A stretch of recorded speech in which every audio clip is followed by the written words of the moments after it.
Welcome to the Positioning Show, where we discuss topics related to the practical application of positioning for marketing, sales, and product teams. I'm April Dunford, a consultant, author, and the world's leading expert on positioning for B2B technology companies. Hey, everybody. Welcome to another edition of the Positioning Show with me, April Dunford. How are you doing? How's everybody? I'll tell you how I'm doing. I'm doing pretty good. Last week, I launched a new book. And that's pretty exciting. You know, books are a pain in the neck. If you know anybody that's launched a book, they'll tell you that it takes a certain amount of time to write one, but it takes a very long time to actually launch a book out in the market. Anyway, I just launched my book, and so far the response has been amazing. And so I'm feeling really good about that. I mean, you never know when you write something like this, whether or not it's going to resonate with people. And so far, so good. I'm on a bit of a book tour right now. So you might see me in your local city if you're out and about at conferences. So anyways, that's not what I want to talk about today. Today, I want to talk about a very specific positioning topic and something that I get asked about a lot, which is how do we manage a big shift in our positioning? So let's dive into that. First of all, in technology companies, it's very normal for our positioning to change. It's one of the things that I think surprises people that are new to this work. Most folks suspect that we're going to come up with the positioning, we'll come up with a story that goes around that positioning. And then that's like, we're going to carve them into the stone tablets and we're never going to change them again. And so people get really, really nervous about that. Like, oh my gosh, it has to be perfect and it's never going to change. And in fact, that's not true at all. Particularly in technology companies, often what we have is we have the big ideal vision of where we expect to be in 5 years, in 10 years, maybe longer than that. And this vision is this all singing, all dancing product that we're going to have in the future. But then there's the thing that we have today. And that's, I'm not saying it's crap, but, it ain't the vision. Let's put it that way. And so our positioning needs to shift as we mature, moving along across time towards the vision. Often what we have are a set of predefined stages that we're actually planning on going through as the product matures and as we hit certain milestones. So I'll give you an example. I worked at a company and our initial positioning was all around being the world's greatest CRM for investment banks. The vision was not that. The vision was to be the world's greatest CRM for any type of enterprise. But our strategy was we're going to be the greatest for investment banks. And that would, once we had sold to a lot of investment banks, then we were going to start expanding out to retail banking. And then we would shift the positioning at that point. We wouldn't be CRM for investment banks. We would be CRM for banking. And then once we got that, we would be building some new stuff that would be very specific to insurance. And so eventually we would launch some insurance functionality. And at that point, we would shift the positioning and that would be CRM for financial services. And if we managed to capture all of that, well, now we're actually a great big company. And from there, we probably could just make the leap and say we're CRM for any big enterprise. So often we have this predetermined set of steps that we imagine that we're going to go through on the way from being where we are today to where we're being in the future. So we would expect the positioning to change. We do not expect it to stay static across a large number of years.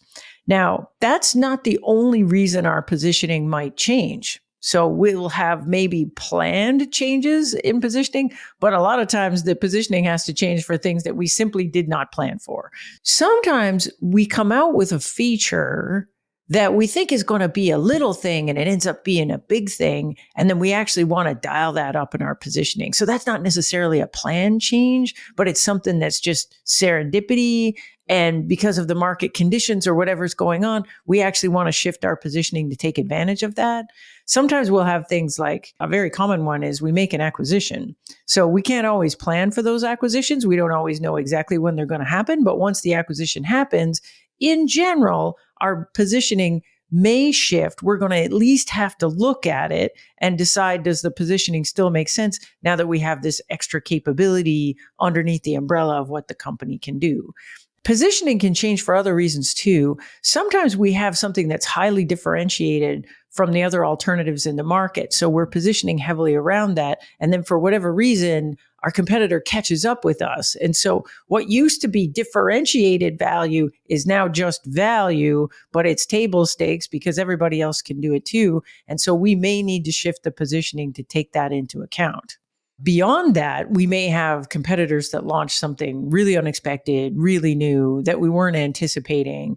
And maybe it gets a lot of buzz in the press, or maybe they're very noisy about it. We don't necessarily have to shift our positioning to react to that. However, if we see a change in customer behavior, meaning customers are starting to shortlist this competitor more, maybe we're starting to lose the occasional deal where we never lost to them before, that's a good reason to go back and have another look at the positioning and see if we need to make an adjustment to account for that. Sometimes what we have is a completely new competitor gets into the space. Often that's something we didn't predict. Sometimes what we've got is a competitor that kind of wasn't causing us any pain, but then they got acquired by somebody big. And so now previously customers weren't taking them seriously, but now they are taking them seriously because they're part of this bigger thing. We may need to go back and adjust the positioning for that. The last thing that catches us sometimes in our positioning that we have to adjust for is just macroeconomic things or things that are just outside of our control.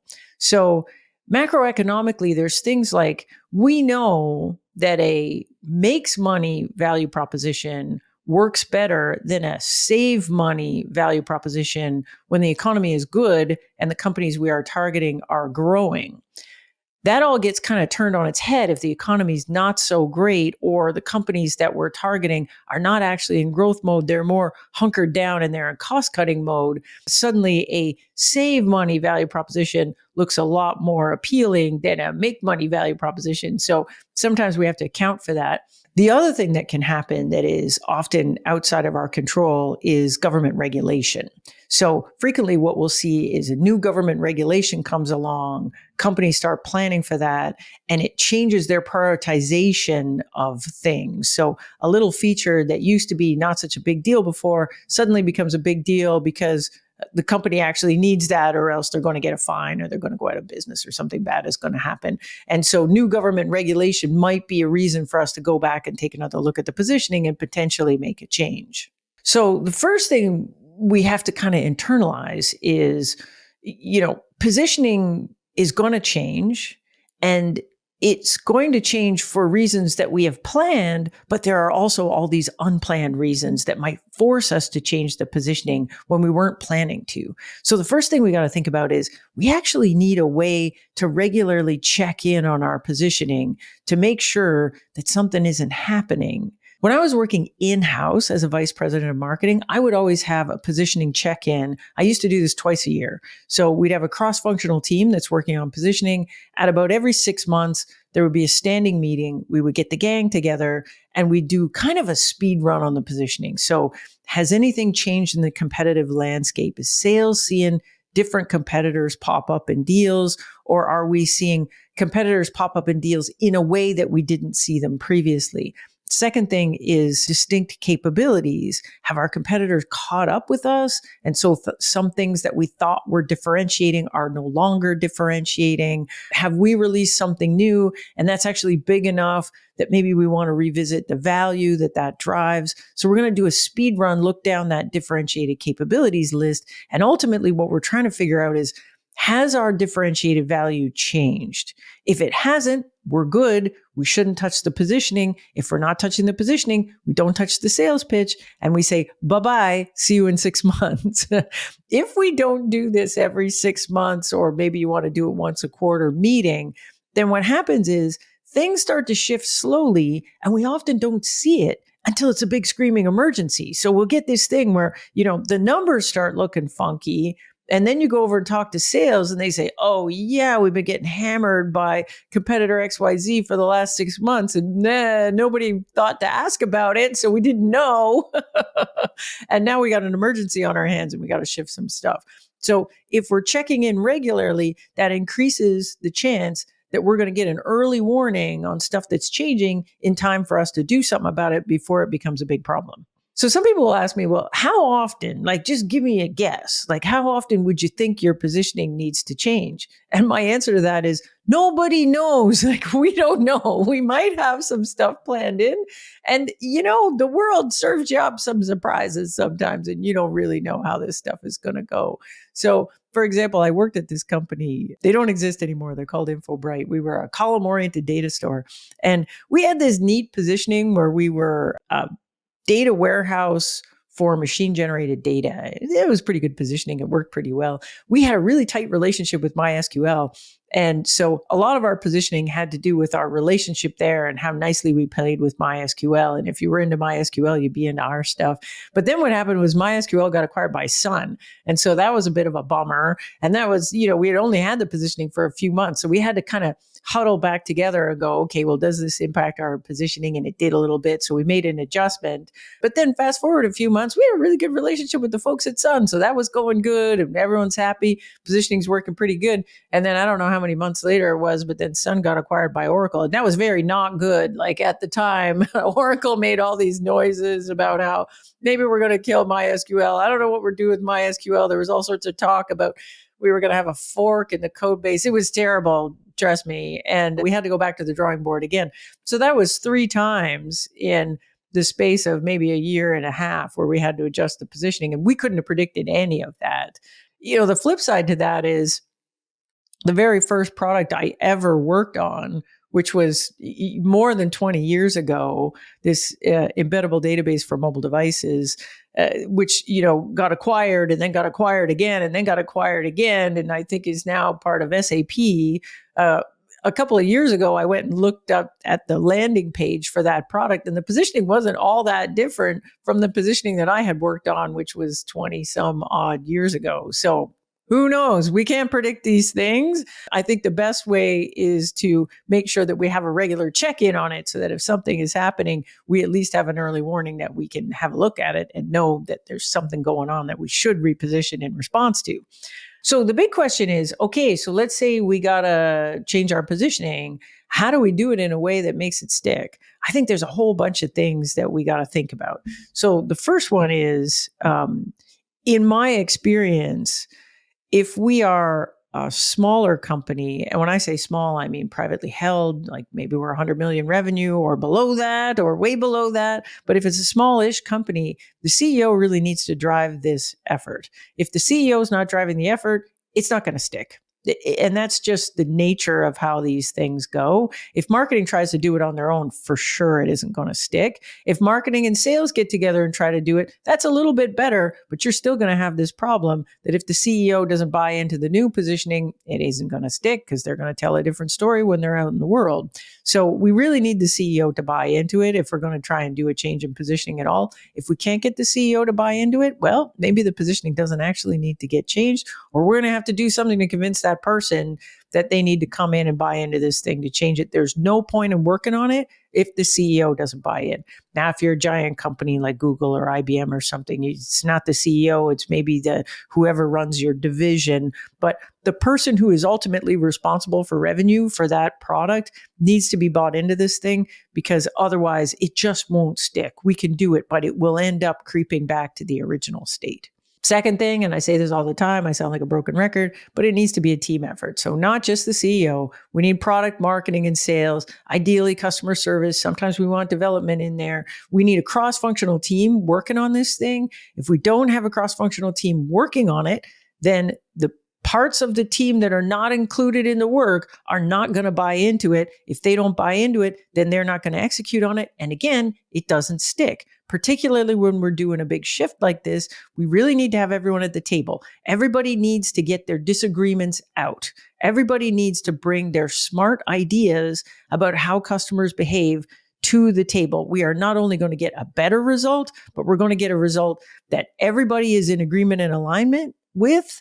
And it's much more likely that the thing is going to stick when we're done. Next thing is we can't just work on the positioning. We have to take it all the way through to the sales pitch. It's one thing we work on the positioning. If we stop at the end of that, Marketing's going to be happy because they know what the differentiated value props are. They can go and run messaging around that. Product might be okay because, they'll know how to tell the story. And usually they're good at doing that, even with just the positioning. Sales, on the other hand, if there isn't a sales pitch that reflects this positioning, I can guarantee you it will not stick over in sales. Sales will slide back into whatever the sales pitch is that they're using right now because they're comfortable with that. So if we're going to do a big change in positioning, we got to take it all the way through to the story that the salespeople are using when they're talking to customers. If we wanted to stick over in sales, which in my opinion is very, very important, we need to be careful how we test the sales pitch. So most of the time what I see is marketing will develop a new pitch. Maybe there's a little input from sales management. Maybe there isn't. And then what they'll do is they'll just send it over to the sales team and say, this is the new pitch. You have to use this now. And then they're all bummed out because the sales team goes, and they use it once or twice. And then they come back and they say, you know what? It doesn't work. I tried it. I'm not in love with the old pitch, but I'm comfortable with the old pitch. And then they just backslide into the old pitch. I hear this over and over and over again. It's probably the most common complaint I get from marketers about sales. We send them stuff. The salespeople don't use it. So I think we need to be very deliberate about how new sales materials make the jump over to sales. In my experience, it works much better to have sales training sales than marketing attempting to train sales. So if we want to make a new sales pitch stick, usually what I would recommend is we pull the best salesperson you got. We train that person on the new sales pitch. And then we work with that person as they're doing pitches with qualified prospects to tune it and make sure that it works well. And we keep doing that until your best salesperson looks at you and says, you know what? I think we're done tuning this. And guess what? I like it better than the old pitch. If you can get your best salesperson to that place, even though there's an overwhelming bias for the old pitch, now you know you got something. Then I can take that salesperson, have that salesperson train the rest of the sales team. I can record that salesperson doing the pitch and doing it very well. I can have that salesperson come to the rest of the sales team and say, look, this works. Trust me. See all these deals in the pipeline? I got these deals into the pipeline using that new pitch. That works 1,000 times better than having marketing just lob it over the wall and say, hey, salespeople, good luck, Chuck. The other thing I wanted to talk about in this is that I think acquisitions are a very special case around a change in positioning. And it involves a lot more change management than just a little shift in positioning, particularly a planned shift in positioning that we knew was coming about our own product. Acquisitions are rough, man. I've been through a bunch of them. I've actually been through six acquisitions in my career, mainly on the side where I was with the startup and we got acquired. But when I was at IBM, I went through a bunch of acquisitions where I was on the buyer side, which was very interesting because all the things that we thought buyers cared about and did, it turned out they didn't at all. It was so eye-opening to me. But I have some opinions about positioning and how we need to survive a change in positioning that happens after an acquisition. So let's talk about a few things here. The newly acquired team is going to have a really hard time absorbing the existing positioning of the mothership. And one of the reasons why that happens is often that team used to compete with the mothership. So they've been out in the market saying, yeah, those guys are big and dumb and slow and all the rest of it. And, they've got their own story. They've been selling against you and now they are you. And so they come in and this is a hard shift to make. I'll give you an example of this. I worked for a company called Janus Systems and we got acquired by Siebel, and Siebel was the big market leader. And we were just little wee. And we used to say lots of bad things about them before they acquired us. So, we used to say they were really arrogant. They weren't very nice to their customers. There was no innovation. They moved very slowly. I mean, we had a whole set of talking points about why Siebel was not a good company to partner with. And then we got acquired. So it was hard for us to turn that off.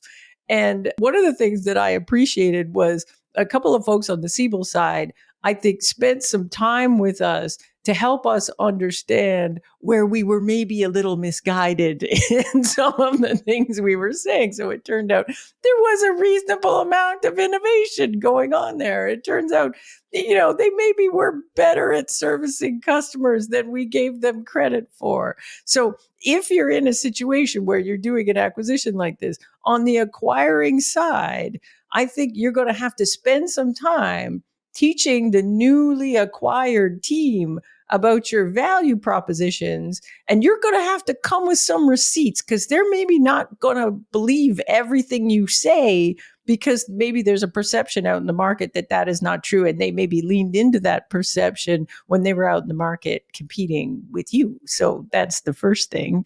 Here's the second thing: sales enablement. Like I can't talk about this enough. It's so critical. So sales enablement on both sides is going to be really, really important. So we have salespeople at the mothership. We have salespeople at the little company that's just been acquired. These sales teams don't know anything about the value proposition of the other. So typically what happens is there's like a period where maybe you're still selling the thing from the little company and you have their own salespeople selling that, which is fine. And that might be a good way to do it. But customers are going to ask them, like, how does this fit into the bigger company story? And how does it integrate with the bigger company solution? And, tell me the story about you folks all being together. So you're going to have to arm that sales team with that. And they're not just going to be able to figure that out. Like I said, maybe they were previously competing with you. And so they're going to need a sales pitch that really speaks to that.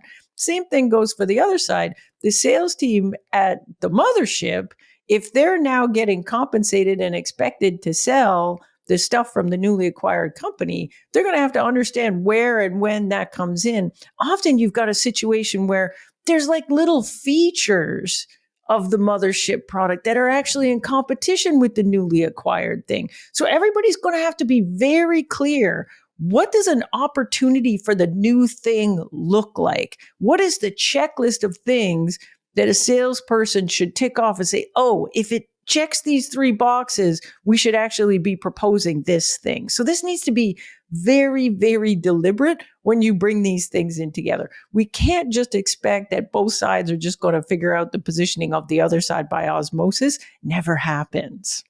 The other thing is, as much as we can, like it's not just sales enablement, like they're probably going to need support technically. Like when we're talking about sales, they're going to need sales engineering support because, both sides don't really understand the other side's technology. And so particularly if we're selling something techie to a techie audience, we're going to make sure that we're giving them a lot of technical support, because otherwise, we run the risk of our salespeople on either side losing credibility because they're saying things that are maybe not entirely true or misrepresenting the truth. Here's another thing. If you are part of the smaller team that's been acquired, your positioning is going to change a lot more usually than the mothership positioning, especially if you've been really absorbed into their product set. Sometimes what you'll have is, you've got a whole team that has been working on this thing and this thing has been everything. And then it gets acquired. And in the context of the new company, it's just like a feature. It's like a little wee thing compared to the old thing. And so what you can get is the team that just came in through the acquisition starts feeling like, well, none of our stuff's important. Like, what's the point? And so again, people need to understand how this piece part fits into the bigger piece part and why it's important that it does. So again, this needs a deliberate effort. In my experience, getting the team together from both sides, mothership side and the team that's just been acquired, getting them together to do a team positioning exercise can be a really amazing way to solve a lot of these problems. So what we end up doing, first of all, is this great information sharing. So the folks on the mothership get to kind of educate in real time the folks from the little company. Here's what our value propositions are. This is what works in a sales meeting. This is how we win. This is really what the value is.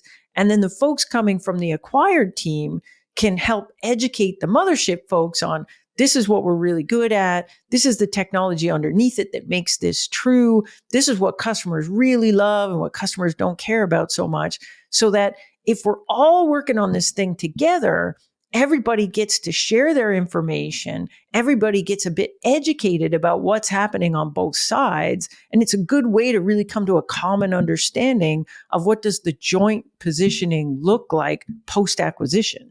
Here's the last one that I think is really funny. And having been through a lot of acquisitions on both sides, I always thought that the other side would know more about us than they did. And I was always wrong. So when I was at IBM, and we acquired a little company, I would just assume that they knew a lot about IBM. And it turned out they would come in and they would know absolutely nothing about IBM, like not even the most basic things about IBM. We'd have to educate them on a lot of stuff.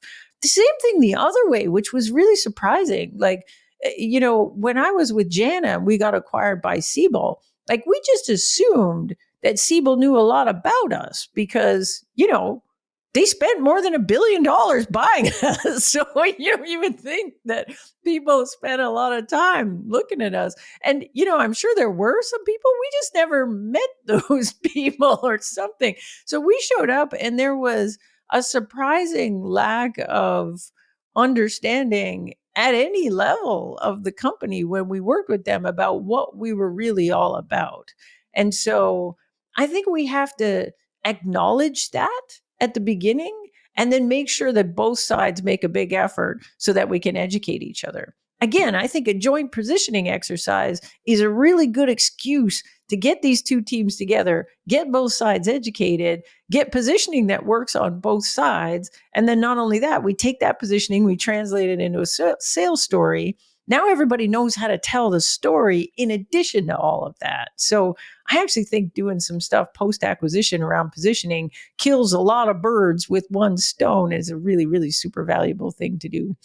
Anyways, that's it. That's all I got for today. Few things. One, as usual, I would love it if you reviewed this podcast because it's pretty new. Still, it feels new to me. Secondly, new book is out. You should check it out. It's called Sales Pitch, and it's a 8-step process for building a sales pitch that totally rocks and reflects your positioning. You can buy that on Amazon. Hey, if you have bought it already, I would love it if you gave me a review. Reviews are like everything. Like if you know anybody who's written a book, reviews are a really big deal on Amazon, particularly in the early days, because it helps people understand what is this book all about. So I would appreciate it if you did that.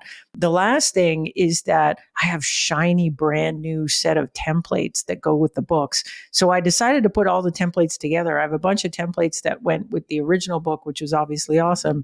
I got some new templates that are going with sales pitch. And since the two things are kind of connected, I put it together in a workbook. So if you want to get your hands on that, you can go on my website, aprildunford.com/books.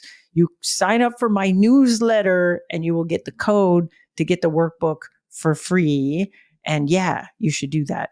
Thanks again for joining me. I will see you next time.